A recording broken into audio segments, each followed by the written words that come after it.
اب ہم شروع کرتے ہیں یونس علیہ السلام کا قصہ۔ یونس علیہ السلام ایک عظیم اور کریم نبی تھے۔ ان کا قصہ قرآن کریم میں ایک انوکھا قصہ ہے۔ آپ کے والد کا نام متا تھا اور آپ سیدنا ابراہیم علیہ السلام کی نسل سے تھے۔ آپ کا ایک نام ذوالنون بھی ہے، یعنی مچھلی والے۔ النون کا مطلب ہے مچھلی۔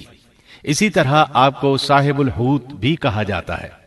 اللہ تعالیٰ نے آپ کو ان سب ناموں سے پکارا ہے۔ آپ کو ایک عظیم بستی کی طرف مبعوث کیا گیا۔ اس بستی کا نام نینوا تھا۔ یہ عراق کے شمال میں واقع تھی، موصل کے بالمقابل تھی۔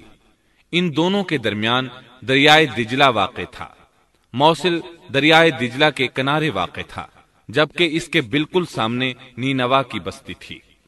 امام ابن کثیر رحمت اللہ علیہ نے نینوا کے بارے میں اور ان آثار و باقیات کے بارے میں لکھا ہے جو ان کے زمانے میں موجود تھیں۔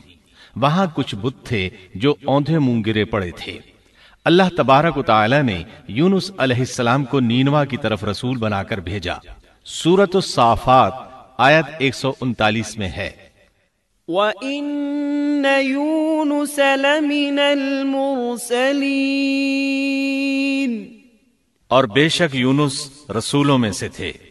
آگے اللہ آیت 147 میں فرماتے ہیں، وَأَرْسَلْنَاهُ إِلَى 100,000 أَوْ يَزِيدُونَ، اور ہم نے اسے 1,00,000 بلکہ اور زیادہ آدمیوں کی طرف بھیجا۔ یعنی ان کی تعداد 1,00,000 سے